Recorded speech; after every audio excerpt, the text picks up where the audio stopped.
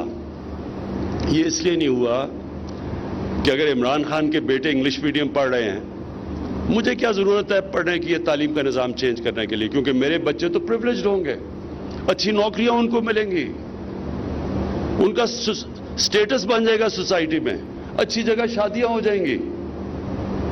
تو اس لیے بجائے انگریز کا جو سسٹم چینج کرتے، ہم نے اس کو اور بڑا کر دیا.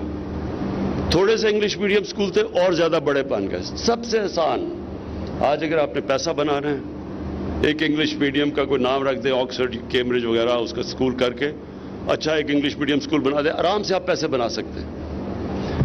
اور ہماری گورنمنٹ کی کوتاہی یہ تھی کہ ہم نے اپنا گورنمنٹ ایجوکیشن سسٹم کو نہیں ہم نے ڈیولپ کیا. اور اس سے اگر آج ہم دنیا کا ایک وقت پہ تیزی سے آگے جا رہے تھے، آپ کو پتا ہونا چاہیے کہ 50 سال پہلے پاکستان وہ ملک بڑی تیزی سے اوپر جا رہا تھا. ساؤتھ کوریا پاکستان آیا تھا، انہوں نے ہماری ماڈل سٹڈی کیا تھا، ملیشیا آیا تھا.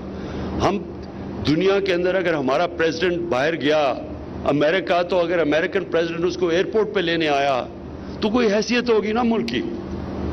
تو وہ آہستہ آہستہ ہمارا ملک نیچے آنا شروع ہوا، اور اس میں بہت بڑی وجہ ہمارا تعلیم کا نظام تھا.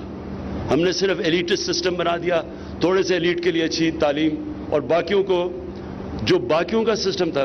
یہ بھی میں آپ کو بتا دوں، گورنمنٹ سکولز میں جب ہم بڑے ہو رہے تھے تو بہترین پاکستان کا انٹلیکچوئل گورنمنٹ سکول سے نکلتا تھا.